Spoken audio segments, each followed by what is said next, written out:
지난 시간에 분리와 분열, 성경적, 역사적 이해, 그 첫 번째 시간으로서 성경적인 이해와 또 이제 역사적 사건으로서 미국 장로교회, 지난 세기 미국 북장로교회에서 정통 장로교회로 나오게 되는 그 경위를 살펴보았습니다. 이것은 분리와 분열 중에서 분리에 해당하는 것으로 본 연구는 살펴보았습니다. 계속해서 이 시간에는 정통 장로교회에서 성경 장로교회가 나오다, OPC에서 BP가 나온 얘기 먼저 풀어가도록 하겠습니다. 1936년에는 참다운 장로교를 계승하는 의미 있는 작업도 이루어졌지요. 메이첸과 독립선교부에 대한 징계 조치, 그리고 총회의 공식적 판정 선언이 확실해져가는 당시 분위기 속에서 장로교다운 가치와 정신을 이어가기 위한 장로교 호헌 언약연합 조직이 이루어진 것입니다. 참다운 장로교를 계승하는 의미 있는 작업이라고 말씀드렸습니다. Constitutional Covenant Union, 이 조직이 이루어졌어요. 축출당하게 되던 해에 메이첸과 독립선교부 일원들은 바로 이 호헌 언약 연합 첫 모임을 통해서 신학적 좌경화가 이루어지기 이전의 장로교인 오랜 전통의 미국 장로교 승계 노력의 결실을 마침내 이루게 됩니다. 이 모임이 동시에 정통 장로교의 첫 총회가 돼요. 본래 사용코자 했던 교단 이름은 미국 장로교회 PCA였는데 북장로교 PCUSA 측이 명칭을 사용하는 것에 대해서 반대하는 법적인 소송을 제기합니다. 그래서 오늘날과 같은 정통 장로교회 Orthodox Presbyterian Church OPC로 교단 이름이 최종 확정이 됩니다. 갓 태어난 신생교단은 앞으로 헤쳐가야 할 일들이 많이 있었습니다. 1936년도 정통 장로교회 교단 초대 총회장으로 추대된 그레샴 메이첸은 개인적으로 감당해내야 할 무수한 사역들이 있었죠. 그런데 이런 가운데 그해 말에 장로교 독립선교부 대표직에서 그가 밀려나게 되는 일이 일어납니다. 여러 해 동안 자신의 지도력이 발휘되어져 온 곳인데 기관 자체 내 회원들에 의해서 이런 일이 일어난 것이어서 아쉬운 마음이 없지는 않았습니다. 첫째, 논쟁 이슈. 그런데 신생교단 안에서 조금씩 균열이 보여지기 시작했습니다. 그것은 개혁주의 외에도 이 신생교단 안에는 근본주의 그룹이 또한 존재하고 있었기 때문에 그렇습니다. 이 대목에서는 메이첸이 자유주의와 맞섰을 때의 맥락에서의 근본주의자와는 달리 실제 기반을 삼고 서 있는 신학적인 터는 근본주의가 아니고 세대주의는 더더욱 아니었다라고 하는 사실이 밝혀질 차례입니다. 즉 자유주의에 대항하는 의미에서 근본주의가 아니라 신학적 입장으로서의 근본주의를 설명하면 다음과 같습니다. 사실은 이것은 보다 더 성향과 자세 및 태도에 관한 이야기인데요. 자, 근본주의는 19세기 복음주의 산물로 후반기에 나타난 것으로 말할 수 있습니다. 19세기 미국 복음주의 안에는 넬슨 다비와 스코필드로 대변되는 세대주의, 그리고 찰스 피니로 대변되는 부흥주의가 있었습니다. 그런데 찰스 피니의 부흥운동은 전통적인 칼빈주의보다도 알미니우스주의에 더 가깝다는 평가를 받습니다. 그래서 신학적으로 그것은 수정된 칼빈주의로 불려지기도 합니다. 이 같은 부흥주의는 위대한 부흥사로 알려진 D.L. 무디에게로 그 맥이 이어져요. 그런가 하면 오순절 운동으로 이어지기 전 단계의 성결 운동 계열도 복음주의 안에 있었습니다. Holiness Movement. 이처럼 다양한 스펙트럼을 드러내는 복음주의가 인간의 이성과 자연주의적 성격의 이 자유주의 신학을 만나면 반대합니다. 그것을 반대합니다. 왜냐하면 이들 복음주의는 자유주의와는 달리 성경을 보수하는 신앙을 가지고 있기 때문입니다. 근본주의 5조항에 해당하는 것들을 말 그대로 기독교 신앙의 근본적인 것들로 믿고 인정을 하기 때문이죠. 그래서 자유주의에 대항을 한 것입니다. 근본주의는 앞서 언급된 조항들, 특히 그 중심으로 해서 일어난 운동이지만 그 배경과 근간을 이루는 것으로는 이처럼 다양한 복음주의적 지류가 흐르고 있었다는 점을 밝혀야 될 것입니다. 하지만 이 시점에서 언급해야 할 한 가지 사실은 근본주의는 전통적인 개혁주의와 정확히 일치하는 것은 아니다라고 하는 점입니다. 어떤 점에서 그러한지는 당시 신생한 정통 장로교 안에서 드러난 양상에서 차이점이 우선 발견되어지는데요. 칼 맥킨타이어 1906년, 2002년을 중심으로 해서 근본주의적 신앙 색채가 크게 2가지 이슈를 가지고 갈려져 나갔습니다. 그러니까 근본주의적인 그 신앙 색채를 가진 사람들이 갈려져 나갔다는 얘기예요.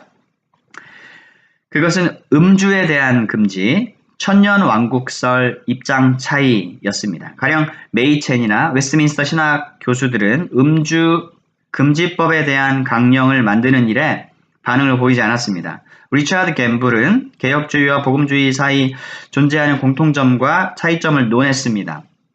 둘 사이 공통점, 즉 일치하는 면은 훨씬 더 큽니다. 하지만 이 차이점을 논하는 대목에서 그 복음주의에서 주로 나타나는 특징으로 어떤 운동을 벌이는 것, 그 전형적인 신뢰가 바로 방금 전에 말씀드린 금주법 시행 같은 운동인 것입니다. 반면 개혁주의는 이 같은 운동을 부각시키지 않는 특성을 가지고 있습니다. 메이첸을 예로 들어 봅시다. 사실 그는 그 운동이 개혁신앙을 성실하게 증거하는 것이 훼손당할 위험에 처해 있다고 생각했다. 인용한 것입니다. 그런 운동을 벌이는 것이요. 개혁신앙을 성실하게 증거하는 것에 훼손을 끼친다는 것입니다. 그리스도 신앙은 지엽적인 게 아니라 크고 커다란 것이기 때문에 그렇지요. 신생교단 안에서 문제시된 또 다른 하나는 천년왕국설이라고 했습니다. 정통적으로 교회는 천년왕국을 지지해오지 않았습니다. 다만 주로 분파들에 의해서 이 같은 주장이 시대마다 종종 있어 왔습니다. 이 점은 웨스트민스터 신앙고백과도 조화를 잘 이루지요. 개혁신학의 기본적인 입장을 잘 나타내 주는데 정통 장로교회도 바로 이런 입장에 있었습니다. 하지만 이 입장을 일반적으로 하되 천년왕국에 관한 역사적 전천년설 그리고 후천년설 이론 역시도 참고할 만한 것으로서 인정해주는 편이었습니다. 뭐가요? 개혁신학 안에서요. 하지만 세대주의적 전천년설 입장에 대해서는 대단히 부정적입니다. 세대주의와 언약신학은 서로 대치되기 때문입니다. R.B. 카이퍼 교수의 교수는 개혁주의 사상을 흐리는 사조들 중 하나로 세대주의적 사상과 그 천년설에 대한 경고 및 비판을 했습니다. 존 머레이 교수도 같은 우려를 이전에 나타내 보인 적이 있죠. 그런데 카이퍼의 글에 맥킨타이어 목사가 비방하는 글로 반응을 보였습니다. 맥킨타이어 목사는 역사적 전천년설 입장을 취하고 있었는데 카이퍼 교수가 전천년설 입장 전체를 부정적으로 생각하고 있다는 내용이 그 골자였습니다. 맥킨타이어가 반론을 제기한 내용에 하지만 앞서도 밝혔듯이 세대주의적 전천년설에 대한 비판이었지 맥킨타이어 목사의 주장은 맞는 말은 아니었습니다. 결국 교단 내에 근본주의적인 성향을 지닌 지체들은 웨스트민스터 신학교와 신생교단 정통장로교회를 뒤로 한 채 Faith Theological Seminary 신앙신학교와 Bible Presbyterian Church 성경장로교회 교단으로 분열을 합니다. 사실 메이첸 생존 당시에도 신생교단 안에서 그리고 웨스트민스터 신학교에서 균열의 조짐이 일어나고 있는 것이 나타나고 있었습니다. 메이천은 교단이 분열되는 것을 절대적으로 반대했고 이를 막기 위해서 필사적 노력을 경주합니다. 하지만 이듬해에 1937년 새해 첫날에 그는 소천합니다. 그리고 오래지 않아 이 같은 분열은 현실이 됩니다. 인용입니다. 죽기 전에 메이첸은 교회를 하나로 묶는 것은 웨스트민스터 표준 문서들의 공통적으로 헌신하는 것이지 종말론이나 개인 성화에 있어 고백적이지 않는 고백적인 가르침도 있고 주변적 가르침이 있다라는 것이 보여지죠. 주변적인 가르침에 몰두하는 데 있지 않다고 주장함으로써 정통 장로교 안에 커져가는 긴장을 해소하려 애썼습니다. 나아가 메이첸은 정통 장로교의 하나됨을 증진하기 위해 2차 총회에서 정치적 대책을 강구하기도 했습니다. 즉 고백주의 쪽 인물인 코넬리우스 반티를 웨스트민스터 신학교 교수로 총장이겠죠. 내지 학장. 근본주의 쪽 지도자인 올리버 버스웰을 총회장으로 추천했습니다. 둘째, 분열로 보는 예. Faith Theological Seminary가 웨스트민스터 Theological Seminary로부터 나와서 세워진 일, 무엇보다도 또 하나의 교회가, 교단, BP가 생겨난 것은 상당히 아쉬운 면이 없지 않습니다. 왜냐하면 프린스턴 신학교와 북장로교회에서 나왔을 때의 문제 제기와는 그 비중, 성격이 근본적으로 다르기 때문에 그렇습니다. 구원 얻는 기독교 신앙의 근본적 신앙 보수를 위해서 분리적 성격이 있었던 반면 전자 사건에는요. 지난 시간 다루었죠. 이번 사건에는 이 점이 적용되지 않기 때문에 그렇습니다. 어떤 뚜렷한 명분을 찾기가 어렵습니다. 다시 말하지만 구원에 직결되고 신앙을 이루는 핵심적인 부분에서 불일치가 있었던 게 아니라 부차적인 진리, 즉 2차 교리에서 차이가 빚어졌고 그 결과로 나타난 일이기 때문이었습니다. 인용입니다. 메이첸을 더욱 낙심시킨 것은 이 조직, 즉 독립해외선교부가 원래 의도하는 다른 방향으로 나아간다는 사실이었습니다. 마지막 분열은 3차 총회 때 일어났죠. 부스웰은 그리스도인의 자유와 관련된 주된 쟁점으로 정통 장로교 교단 잡지인 Presbyterian Guidance에서 열렬히 논쟁된 사교를 목적으로 한 음주, Social Drinking 금지를 공식적으로 표명하지 않으면 교단을 탈퇴하겠다 경고했습니다. 이러한 점은 근본주의 신학과 개혁신학 차이를 잘 대변해 주는 하나의 대목이라 할 수 있습니다. 가령 메이첸은 자유주의에 대해서는 근본주의자로 기꺼이 자처하였지만 그의 신학은 근본주의가 아니라 개혁주의 신학 전통에 서 있었습니다. 이 점을 밝혀둘 필요가 있어요.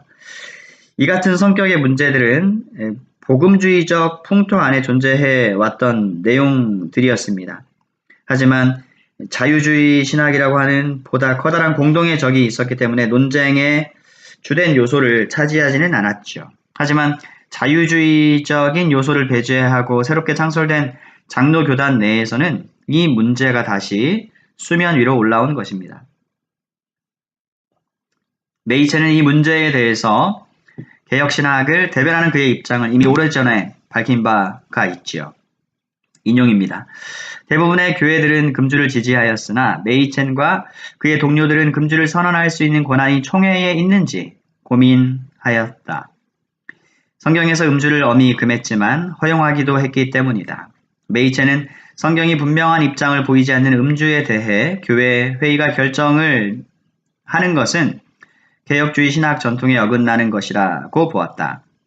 성경에서 침묵하고 있는 것에 대해 교회가 결정을 내린다는 것은 교회 회의의 권세가 성경보다 우위에 있음을 뜻하는 것이므로 총회의 금주 결정은 개혁신학의 원리에서 떠난 것이라는 것이다. 아무리 동기가 좋다고 하더라도 성경이 보여주는 기준을 떠나서는 안 되므로 금주를 강요함으로 그리스도께서 신자에게 주신 자유를 제한해서는 안 되기 때문이다. 이러한 메이첸의 가르침을 따라 1940년에 정통 장로교회는 부스웰을 필두로 하여 7 노회가 제출한 금주 청원에 대해 가부 결정을 내리는 것을 거부하였습니다. 이에 부스웰과 맥킨타이어를 따르는 14명의 목사와 3명의 장로가 교회를 떠나 성경 장로교 대회 Bible Presbyterian Synod 즉 BPS를 구성했습니다. 앞서 분리와 분열에 관한 각각의 성경의 정의를 살펴보았죠. 즉 분리, 구별은 신자와 불신자, 신앙과 불신앙 사이 이루어지는 것으로 성경은 이를 하라, 즉 분리하라, 구별되라 명령한다고 했습니다. 반면 분열, 같은 말 분파, 분리주의는 신자와 신자 사이에서 일어나는 것으로 성경은 이 점에 대해 부정명령을 준다는 점이었습니다. 하지 말라.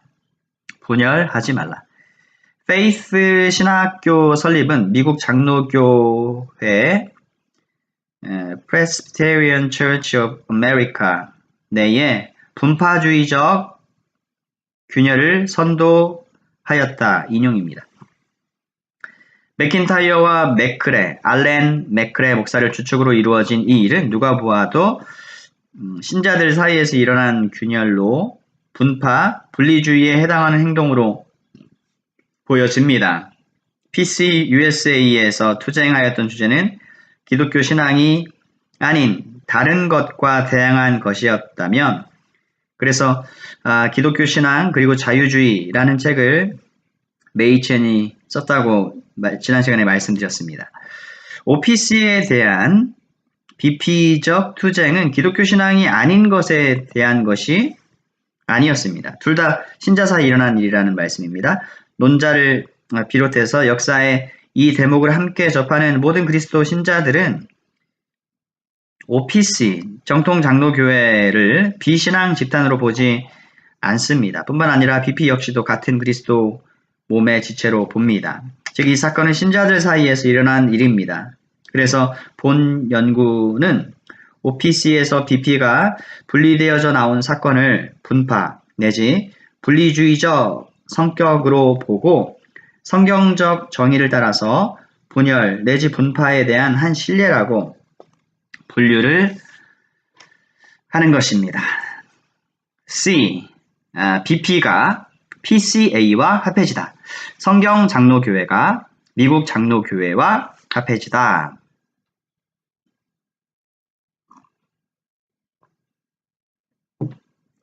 성경이 말하는 분리와 분열의 개념을 가지고 각각의 신뢰를 미국 북장로교회 역사 안에서 메이첸과 맥킨타이어라는 2명 지도자를 중심으로 해서 살펴보았습니다. 이제는 비교적 양호한 케이스를 미국 장로교 역사 속에서 발견을 해 보는데요. 다름 아닌 PCA, Presbyterian Church in America, PCA, 미국 장로교회 이야기입니다.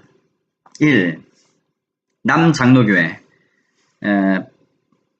Presbyterian Church in America. 19세기 말 20세기 초 미국 북장로교회에서 있었던 신조 수정에 대한 건의 및 요청이 남장로교에도 있었습니다. 하지만 남장로교는 신조 수정에 비교적 조심스러운 입장을 취했습니다. 즉 북장로교와는 다른 대처 자세를 보인 것이죠. 그 결과 자유주의 신학 바람이 일었던 한 가운데서도 남장로교회는 상당 기간 오랫동안 버텨낼 수가 있었습니다. 하지만 20세기 중반을 지내오면서 남장로교 안에서 급진파와 보수파 사이 대립이 서서히 불거지기 시작했습니다. 둘 사이 대립은 새로운 신학 수용에 대한 입장 차이에 의한 것이었는데요. 한편 남장로교보다 발빠르게 신조 수정 작업을 일찍이 이루어낸 바 있는 이 북장로교회 PCUSA가 남장로교에게도 재결합의 제스처를 보내왔습니다. 참고로 PCUSA는 67년도에 총회 때 신조 개정을 합니다. 그리고 거대한 통합된 장로교 교단을 지향해 왔지요. 이 같은 변화는 장로교 신조인 웨스트민스터 신앙 고백서를 고수하고 보수적인 장로교 색채를 지속 유지하기 원했던 보수파 사람들로 하여금 마음의 불편함을 가중시키는 것이었습니다. 그래서 기존의 장로교 역사 전통을 유지코자 했던 그룹은 나름대로 정기적으로 모임을 갖게 되었는데요. 1968년 12월 신문 잡지의 날 이후 정기적으로 모였습니다. 만남을 통해서 장로교 본래의 정체성을 서로 간에 확인을 했고요. 그러면서 장로교 보수하는 노력을 지속적으로 피워 나갔습니다. 남장로교에 속한 보수파 내에도 북장로교와의 통합권과 관련해서 크게 세 부류가 존재했습니다. 1972년 총회 기준으로 볼 때 즉각 탈퇴파가 있었고 대기파가 있었고 연합안파가 있었습니다. 이 분류는 통합이 가시화될 경우에 남장로교를 언제 떠날 것인지에 대한 그 기준을 따른 것입니다. 보수파들은 꾸준하게 자신들의 저항 의사를 표시해 나아갔고 남북 장로교 통합 문제도 그 문제대로 진척이 생각보다 많이 더디게 진행돼 갔습니다. 물론 결국에는 통합을 보죠. 하지만 성경과 신조의 보수적인 입장을 지닌 이들 그룹이 보여준 자세는 주목할 만한 것이라는 점이죠. 주목입니다. 적어도 이들은 통합이 이루어지기 전까지 자신들끼리 똘똘 뭉쳤습니다. 그래서 버텨낼 수 있을 만큼 최대한 오랜 기간을 버텨내었습니다. 통합권과 관련해서 교단에 더 이상 머물지 않고 떠나는 이들에게 면책 특권이 발효가 되던 때를 기다리기도 했어요.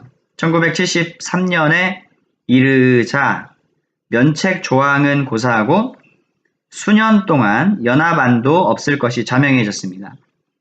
그해 2월 교회 지속 운동 운영위원회가 애틀랜타에서 개최되었을 때 프란시스 셰퍼는 1912년생 그들에게 다음과 같이 말했습니다. 교회 법정이 더 이상 권징을 내리지 않고 내릴 수 없다면 반대로 여러분들이 그 교회 법정에 권징을 내리고 그 교회를 떠나야 합니다. 다만 교회를 떠날 때는 깃발을 흔들고 풍악을 울리지 말고 울면서 교회를 떠나야 합니다. 신앙의 순수성을 교리적 순결을 따라 PCA 교단 창설을 1973년에 보았습니다. 그리하여 성경과 개혁주의 신앙에 헌신한 전국적 보수주의 장로교가 탄생되었습니다. 둘째, 성경 장로교 BP, 미국 장로교회 PCA와 합하다. 앞서 칼 맥킨타이어의 경우 OPC에서 나가 BP를 형성한 뒤에도 1938년도 뒤에도 1956년 한 차례 더 분열을 경험합니다. 그래서 또 하나의 성경 장로교 대회가 구성이 되는데 1961년도에는 복음주의 장로교로 이름을 바꾸었습니다. Evangelical Presbyterian Church. 그런데 이름만이 아니라 이 사람들이 보여주는 태도, 사실 교리보다도 태도, 자세 및 성향에 관한 이야기라고 했는데 태도에도 변화가 찾아온 점이 주목이 됩니다. 주목됩니다. 인용합니다. 사실상 새로운 이름보다 더 중요한 것은 복음주의 장로교회에 속한 사람들이 보여준 새로운 태도였다. 맥킨타이어와 관련된 사람들과 단체의 특징과도 같았던 성난 분리주의는 사라졌고 보수적인 다른 장로교와 복음주의자들과의 화해 정신이 전반적으로 빈 자리를 차지했다. 교단 차원에서는 개인적인 그리고 교회적인 구별을 지속적으로 강조하면서도 동시에 실질적인 차원에서는 교회를 통합하는 문제와 공식적 증언의 폭을, 즉 복음 전파, 확대하는 문제에 있어 여러 가능성들을 타진했다. 곧바로 개혁 장로교회, Reformed Presbyterian Church와 통합을 논의하게 되었다. 양 교단이 합하여 개혁 장로교회가 탄생하기까지는 7년이라는 시간이 걸리긴 했지만 이 기간 동안 분열주의라는 이 오명을 극복하고 자신을 쇄신하기 위한 분투, 노력을 통해 그리스도의 몸의 보편적 정신을 보여주었습니다. 그리하여 1965년도에 개혁장로교 복음주의 대회 설립이라는 결실을 보게 되고 1971년도에는 미국 장로교 개혁주의 협회를 이끄는 일에 남장로교의 교회들의 협력을 하였으며 1973년 남장로교회 교회들이 기존의 미국 남장로교를 떠나 PCUS, 미국 장로교를 세웠을 때 이들 서로 간의 연합에 대한 진지한 논의를 가졌습니다. 2년 뒤에 OPC, 정통장로교회와의 합병에 대한 고려는 결국 무위로 돌아가기는 했지만 1982년에는 미국 장로교회 교단과 잘 결합을 하였습니다. PCA. 오늘날 미국에서 커다란 규모를 형성하고 있는 장로교는 각각 PCUSA, 1983년도 이후 연합장로교라고 불립니다. 그리고 PCUSA와 미국 장로교 PCA가 있습니다. 둘 다 장로교라는 명칭을 사용하고는 있지만 추구하는 방향이나 특징 면에선 현저한 차이를 나타내고 있습니다. 그러니까 장로교라고 해서 공통분모가 바로 형성되는 게 아닙니다. 장로교는 장로교인데 더 구체적으로 교단명이 뭡니까? 를 물어야 된다는 것이죠. 그러니까 즉 PCUSA와 PCA는 둘 다 장로교자를 쓰고 있지만 이들의 그 신앙 내용은요 완전히 상당히 다르다는 점입니다. PCA 교단은 참된 장로교 계승을 추구하는 노력을 해왔습니다. 그 방향성대로 성경적인 정통신앙의 명맥을 유지하며 자리매김해 왔습니다. 그리고 꾸준한 성장을 보여왔습니다. 한편 PCUSA는 다양한 변화들, 사상들을 받아들이면서 장로교라는 한 체제 안에서 그것들을 모두 조화를 시키려다 보니 자연히 빈번히 발생하는 갈등과 긴장 및 부조화 등의 어려움을 안고 지속해 가고 있습니다. 오늘 이 시간에는 분열의 예로서 OPC에서 BP가 나온 사건에 대해 얘기를 했고 그 BP 그룹 안에 또 어떤 그룹은 성난 그 분열주의의 오명을 그런 태도를 새롭게 해가지고 자세를 그러한 전반적인 분위기를 쇄신하는 노력 끝에 결국에는 PCA 미국 장로교와 아름답게 연합을 하는 그 내용을 함께 보았습니다. 이상 분리와 분열, 성경적 역사적 이해 두 번째 시간 내용을 마칩니다.